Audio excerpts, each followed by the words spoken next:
안녕하세요. 이세영 목사입니다.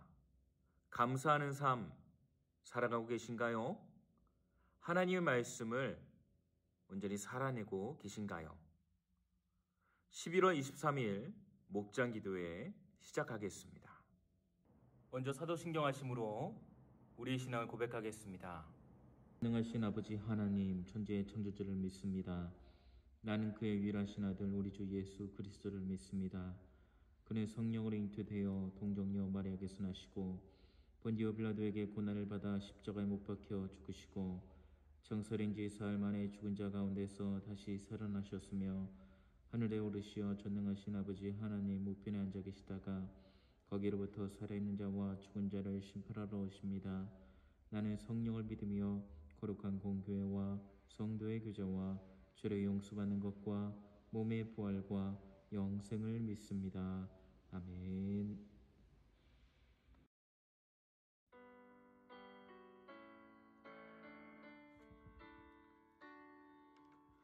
내게 있는 향유옥합 주께 가져와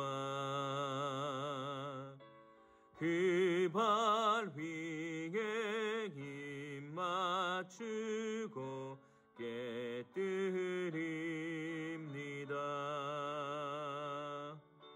나를 위해 험한 산길 오르신 그 발 걸음마다 크신 사랑 새겨놓았네. 내게 있는 향유옥합 주께 가져와 그 발 위에 입 맞추고 깨뜨립니다. 나를 위해 십자가에 달리신 그 발 흘린 피로 나의 죄를 대속하셨네. 내게 있는 향유옥합 주께 가져와 그 발 위에 입 맞추고 깨뜨립니다. 주님 다시 이 땅 위에 임하실 그때 주의 크신 사랑으로 날 받아주소서. 거룩하신 아버지 하나님, 이번 주일은 추수감사주일로 하나님께 예배를 드렸습니다. 1년 동안 우리를 지키시고 보호하심에 너무나도 감사하여 믿음으로 감사의 고백과 또한 감사의 표현으로 예물을 드렸습니다. 하나님, 우리가 언제나 감사하는 삶을 살아가게 하여 주시옵소서. 또한 감사를 능히 실천함으로 열매를 맺게 하여 주시고 하나님의 영광을 나타내는 우리 모두 되게 하여 주시옵소서. 이 시간 하나님께 예배를 드립니다. 말씀을 나누는 것 가운데, 기도하는 것 가운데 함께 하여 주셔서 깨닫게 하여 주시고 결단함으로 주님 앞에 나아가는 우리 모두 되게 하여 주시옵소서. 예수님의 이름으로 기도합니다. 아멘. 너희 타작마당과 포도주 틀에 소출을 거두어 들인 후에 이래 동안 초막절을 지킬 것이요 절기를 지킬 때에는 너와 내 자녀와 노비와 내 성중에 거주하는 레위인과 객과 고아와 과부가 함께 즐거워하되 내 하나님 여호와께서 택하신 곳에서 너는 이래 동안 내 하나님 여호와 앞에서 절기를 지키고 내 하나님 여호와께서 내 모든 소출과 내 손으로 행한 모든 일에 복 주실 것이니 너는 온전히 즐거워할지니라. 너희 가운데 모든 남자는 1년에 3번 곧 무교절과 칠칠절과 초막절에 내 하나님 여호와께서 택하신 곳에서 여호와를 배웁되 빈손으로 여호와를 배웁지 말고 각 사람이 내 하나님 여호와께서 주신 복을 따라 그 힘대로 드릴지니라. 아멘. 세상을 살다 보면 감사보다는 불평이 더 많습니다. 그래서 우리가 자주 사용해야 되는 말은 감사입니다. 우리가 쓸 수 있는 단어 중에 가장 아름답고 가치 있고 고귀한 단어는 감사입니다. 감사는 메마른 인간 생활에 있어서 윤활유와 같습니다. 감사는 황량한 사막의 오아시스와도 같습니다. 마치 황량한 세상 가운데 감사하는 삶은 시원한 음료수와도 같습니다. 또 인간관계에서도요, 우리가 딱딱하고 냉랭한 인간관계일지라도 감사의 정이 오고 갈 때 우리는 따스한 정을 느낄 수가 있습니다. 처음 만난 사람일지라도 우리가 감사할 수 있을 때 마음의 문이 열려지게 됩니다. 우리는 매년 가을이 되면 추수감사절을 지킵니다. 우리가 지키는 추수감사절은 2개의 전통과 역사적 배경을 가지고 있습니다. 구약에서 하나님이 명령하신 감사제입니다.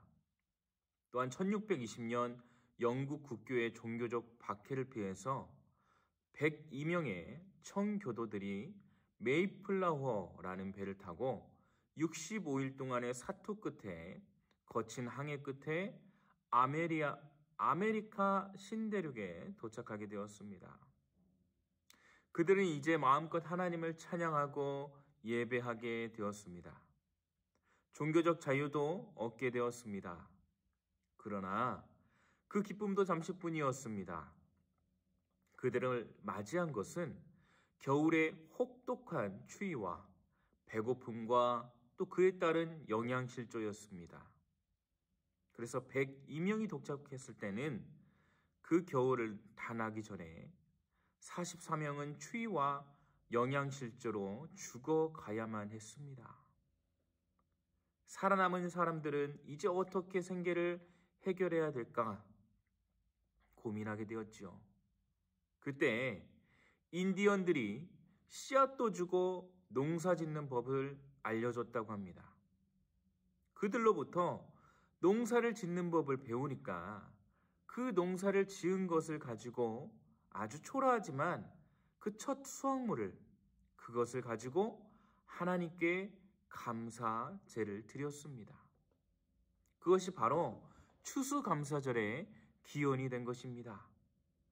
그 후로 미국에서는 매년 11월 넷째 주일을 감사절로 정해서 지키고 있습니다. 한국교회에서도 그 전통을 이어받아서 1912년부터 추수감사절 예배를 드리고 있습니다. 하나님께서 절기를 제정해 놓으시고 이스라엘 백성들에게 절기를 지키라라고 명령하셨습니다. 절기는 계절을 빼어놓을 수가 없습니다. 계절을 따라 지키기 때문입니다. 왜 하나님께서는 감사를 명령하셨을까요? 인간은 그 감사를 잘 잃어버리는 속성이기 때문입니다. 인간은 감사보다는 불평과 원망을 잘하는 속성이 있기 때문에 그렇습니다. 그것은 우리 일상생활 속에서 감사를 늘 잊지 말고 살아가라는 것입니다. 감사의 삶은 추수감사 주일에만 그렇게 드리는 것이 아닙니다. 1년 365일이 늘 감사의 은혜 가운데 있어야 될 것입니다. 감사를 잘하지 못하는 사람은 하나님을 잊어버립니다. 감사하지 못하는 사람은 은혜를 주신 하나님도 기억하지 못한다라는 것이지요. 그래서 우리의 신앙의 기본은 우리가 진정 살아야 되는 삶, 그것은 감사의 삶입니다. 우리는 감사해야 됩니다. 한번 생각해 보세요. 감사가 없는 예배, 감사가 없는 기도, 감사가 없는 찬양, 감사가 없는 신앙생활, 감사가 없는 봉사, 감사가 없는 헌신. 과연 하나님께서 기뻐 받으시는 우리의 모습일까요? 그것은 형식적이며 위선적이며 하나님이 기뻐 받으시기보다는 하나님 앞에서 가증스러운 것입니다. 그 밑바탕에 감사가 없다면 모든 신앙생활은 아무런 의미가 없다라고 하는 것이죠. 그래서 스스로 감사할 줄 모르는 그런 인간들에게 하나님은 감사를 명령하고 계신 것입니다. 내가 하나님께 추수의 복을 받았다면 하나님께 감사의 제단을 쌓는 것이 당연한 일입니다. 이 날은 반드시 하나님께 나와야 하는 날입니다. 빈손으로 나와서는 안 되는 날입니다. 하나님께서 지정하신 날이며 구원받는 자들이 반드시 지켜야 되는 날인 것입니다. 이 날은 우리의 마음과 뜻과 생각과 우리의 목숨을 다해 주님을 섬기는 날입니다. 전심을 다해 예배하는 날입니다. 우리 믿음으로 최고의 감사를 드리며 하나님께 영광 돌리는 날입니다. 기쁨으로 하나님께 나아가 찬양과 감사와 우리가 드릴 수 있는 그 모든 은혜의 고백을 드리는 날입니다.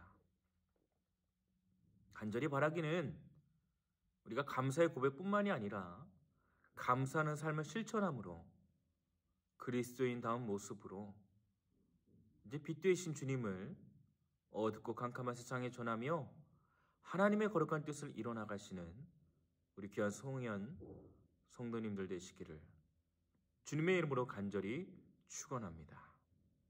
기도하겠습니다. 거룩하신 아버지 하나님, 추수감사주의를 통해 하나님께 감사를 고백하고 감사를 실천할 수 있는 믿음의 삶을 살아갈 수 있도록 인도하여 주시옵소서. 또한 하나님께 믿음을 드림으로 감사의 예물을 드리며 그 은혜를 인정할 수 있는 거룩한 송영가족 되게 하여 주시옵소서. 예수님의 이름으로 기도합니다. 아멘. 주기도문 하심으로 오늘 목장 기도회를 마치도록 하겠습니다. 하늘에 계신 우리 아버지, 아버지의 이름을 거룩하게 하시며 아버지의 나라가 오게 하시며 아버지의 뜻이 하늘에서와 같이 땅에서도 이루어지게 하소서. 오늘 우리에게 일용할 양식을 주시고 우리가 우리에게 잘못한 사람을 용서하여 준 것 같이 우리 죄를 용서하여 주시고 우리를 시험에 빠지지 않게 하시고 악에서 구하소서. 나라와 권능과 영광이 영원히 아버지의 것입니다. 아멘.